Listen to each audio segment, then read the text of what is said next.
심리적으로 좀 힘든 상황이지만 우리 선수들이 경기장 안에서 자신감 있게 잘 해줘서 우리가 새로운 역사를 쓰지 않았나. 2차 예선 통과해서 3차 월드컵 예선 진출했으니까 또 3차 월드컵 예선 가서도 한번 잘할 수 있게끔 준비하도록 하겠습니다. Akan ada 8 tiket otomatis yang diperebutkan wakil Asia untuk berlaga di Piala Dunia 2026 di babak ketiga kualifikasi Indonesia dan 17 tim Asia lain akan dibagi ke dalam 3 grup, masing-masing berisi 6 peserta. Peringkat 1 dan 2 tiap grup atau 6 akan lolos langsung ke Piala Dunia.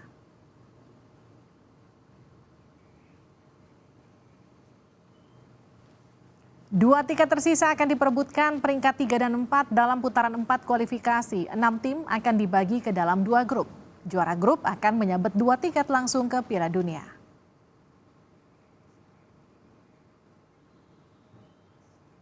Kendati 8 tiket lolos langsung sudah terisi, peluang menuju Piala Dunia masih terbuka. Peringkat 2 di putaran keempat kualifikasi akan saling bertarung memperebutkan 1 tiket playoff guna melawan perwakilan dari zona lain. Gelandang Tom Hai dinobatkan sebagai pemain terbaik dalam laga terakhir kualifikasi Piala Dunia 2026 Grup F Zona Asia menghadapi Filipina tadi malam. Pemain yang oleh fans dijuluki The Professor sukses menyumbangkan 1 gol dan melepaskan 6 umpan kunci terbanyak di antara pemain lain. Pemain lain yang juga panen pujian adalah Jay Izes. Ini ketenangan pemain klub Venezia di Italia mampu meredam ancaman pemain Filipina. Tak hanya itu, dalam sebuah momen, sikap terpuji Jay terekam saat ia mengajak pemain lain menutupi pemain Filipina yang tengah cedera serius.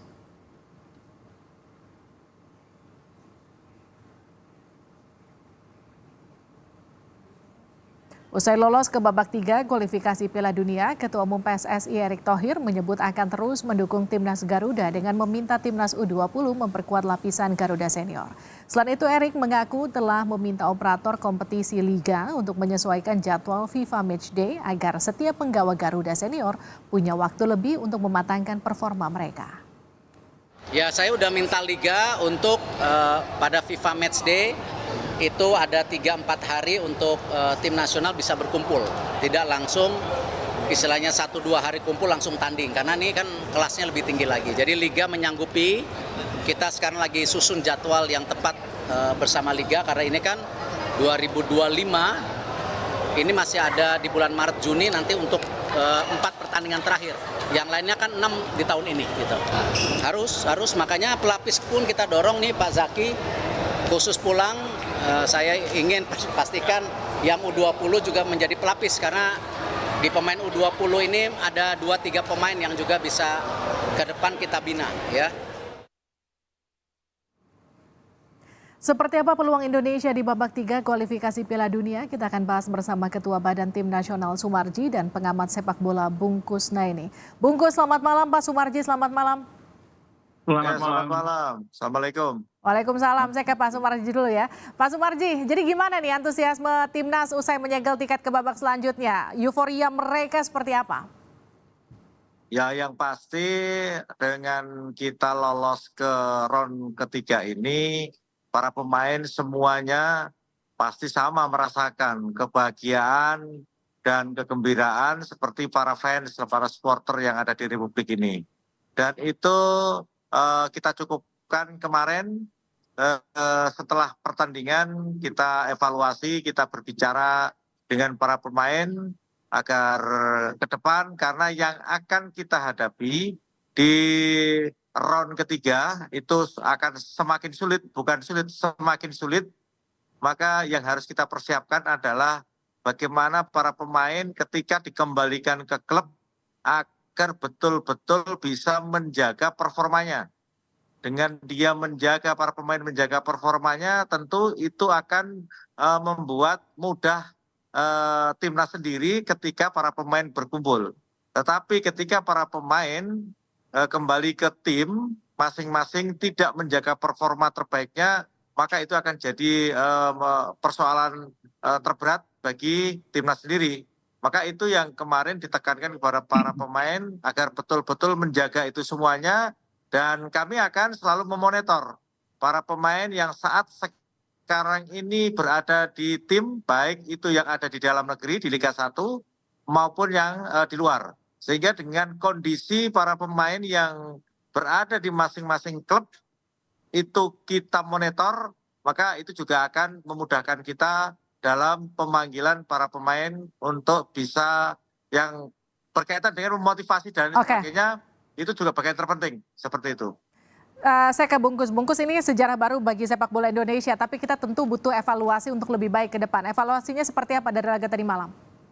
Iya, satu hal yang menarik adalah kita lolos ke putaran ketiga. Tapi sebetulnya kalau kita berhadapan dengan tim elit Asia seperti Irak, kita belum dapat poin.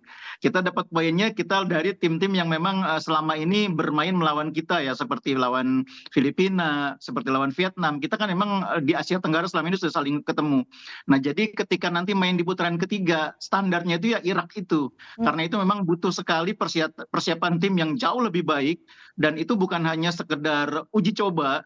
Uji coba penting ya, kita harus banyak melakukan uji coba menghadapi tim-tim yang sekarang ini levelnya di atas kita, supaya pemain itu terbiasa main melawan Jepang, melawan Korea Selatan, melawan Uzbekistan. Harus banyak uji coba menghadapi tim yang kuat, itu yang pertama. Yang kedua menurut saya, kita harus memperkuat tim juga. Kita harus memiliki tim yang skuadnya itu lebih lengkap dibanding sekarang. Kita butuh kiper yang lebih berpengalaman, lebih tangguh. Kita butuh juga striker yang lebih bisa diandalkan. Itu mutlak dua posisi itu. Jadi tidak sekedar kita membina pemain yang sudah ada di tim sekarang, tapi juga butuh penguatan. Artinya Anda mengamini ya Bungkus, kalau tadi malam kita lihat ada 2 peluang emas di depan gawang yang lolos, kita butuh striker tambahan baru. Oh iya, ini kan PR lama. Kita sudah lama bicara soal kurangnya pemain yang punya naluri mencetak gol di tim ini, striker yang betul-betul bisa diandalkan. Dan PSSI saya pikir juga bukannya tidak berusaha ya, selama ini juga berusaha, cuma memang mungkin belum dapat yang tepat. Tapi menjelang putaran ketiga, menurut saya kalau kita mau bersaing di level itu, kita butuh sekali pemain yang kualitasnya layak untuk bermain sebagai andalan di lini depan, juga kiper.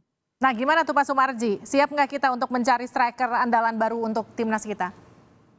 Jadi kalau berkaitan dengan soal kelemahan kita, kekurangan kita berdasarkan evaluasi, memang betul. Kita memang kekurangan finishing ya. Dengan demikian memang sudah berulang kali kami mencari, Pak Ketua Umum juga sudah berupaya, berusaha mencari yang terbaik untuk mengisi kekurangan kelemahan kita, terutama di lini depan ya, di striker. Tetapi sampai saat sekarang ini kan memang betul kami belum bisa mendapatkan sosok yang memang sesuai dengan apa yang dibutuhkan oleh tim itu.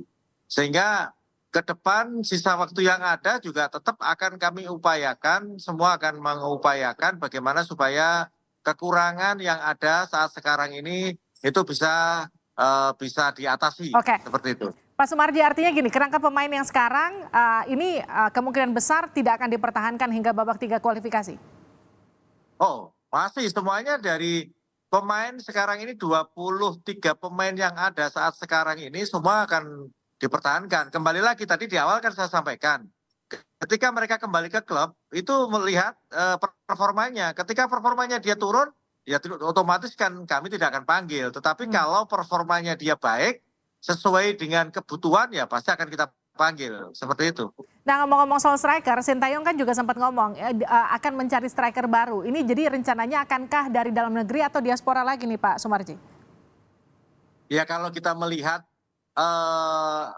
round ketiga 18 negara di Asia ini kan kita bisa tahu kalau yang ada di dalam negeri kan kita tahu kualitasnya. Ya saya kira kita pasti akan berupaya diaspora yang paling tepat kan untuk bisa mengatasi persoalan. Tetapi kembali lagi ya, memang tidak gampang, sangat sulit, sangat sulit. Kalau nanti memang kita tidak bisa mendapatkan sosok yang memang pemain yang dibutuhkan, tentu kita akan memanfaatkan yang ada saat sekarang ini ya dengan kita berikan motivasi yang lebih atau kita berikan sesuatu yang ya semua ada treatmentnya lah. Mudah-mudahan ke depan akan bisa kita wujudkan. Oke, saya ke Bungkus. Bungkus, kita pengen timnas kita sukses, tapi kita juga tentu jangan melulu mengandalkan diaspora, tapi juga pemain dari dalam negeri. Tapi betul nggak sih kalau dalam kondisi seperti sekarang, lagi-lagi diaspora yang masih bisa kita andalkan? Iya, menurut saya kita balik lagi jangan dikotomi soal diaspora dan pemain lokal ya. Ini saya pikir tidak produktif ya. Siapapun pemainnya, menurut saya kalau dia memang punya keturunan Indonesia, dia memegang paspor Indonesia, itu tidak perlu kita perdebatkan dia pemain dari mana.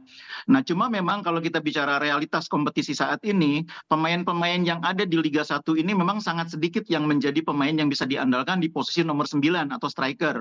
Dan kalau kita lihat jumlah striker yang bersaing di dalam daftar pencetak gol, pemain lokal yang main di posisi nomor 9 juga kan sangat sedikit. Hanya Ramadan Sananta mungkin atau Dimas Derajat juga musim ini tidak terlalu produktif. Ada Malik Rizaldi tapi dia bukan seorang pemain nomor 9. Karena itu menurut saya kita tidak usah menutup mata melihat peluang yang mungkin ada di tempat lain. Itu menurut saya hal yang realistis dalam sepak bola. Jadi kalau melihat artinya gini, dikotomi kenapa kemudian ujung-ujungnya diaspora lagi yang kita ambil itu nggak perlu lagi kita lihat. Yang penting sekarang kita harus realistis bagaimana timnas kita bisa maju ke depan gitu ya. Iya, kalau sepak bola itu pelatih pasti pengen pemain yang kualitasnya terbaik supaya timnya kuat. Dan penonton, supporter juga memikirkan hal yang sama, pengen melihat timnya menang dengan tim yang kuat. Jadi tidak lagi menjadi masalah dia berasal dari mana selama dia memenuhi syarat untuk bermain dengan jersey merah putih. Oke, tapi kalau kita bicara soal kans nanti di babak ketiga akan seperti apa? Ya balik lagi bagaimana nanti kita melakukan persiapan. Apakah uji cobanya nanti bagus? Karena kita belum lihat rencana PLC melakukan uji coba dengan siapa. Yang kedua, apakah pemain-pemain yang sekarang menjadi kerangka tim bisa mempertahankan performa mereka? Kompetisi kan kemudian akan jalan selama Agustus sampai September.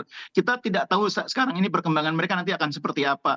Yang ketiga, bisakah kita memperkuat tim? Karena kalau bicara sekarang ya kita drawing aja belum tahu kita akan bertemu dengan siapa. Oke, saya ke Pak Sumarji. Jadi rencana uji coba akankah sudah disusun oleh timnas pasca kemenangan tadi malam? Ya, rencana uji coba itu pasti sudah masuk dalam jadwal, tetapi belum menentukan uji coba lawan mana. Waktunya masih ada dan itu pasti akan kita rencanakan. Sekali lagi, yang harus kita persiapkan adalah bukan hanya uji coba saja, tetapi semua hal yang akan kita pergunakan untuk memperkuat tim ketika kita masuk dalam 18 round 3 ini harus betul-betul dipersiapkan dengan baik gitu loh. Baik, terima kasih Pak Sumarji, terima kasih Bungkus telah bergabung bersama kami di Sapa Indonesia Malam, sehat-sehat selalu.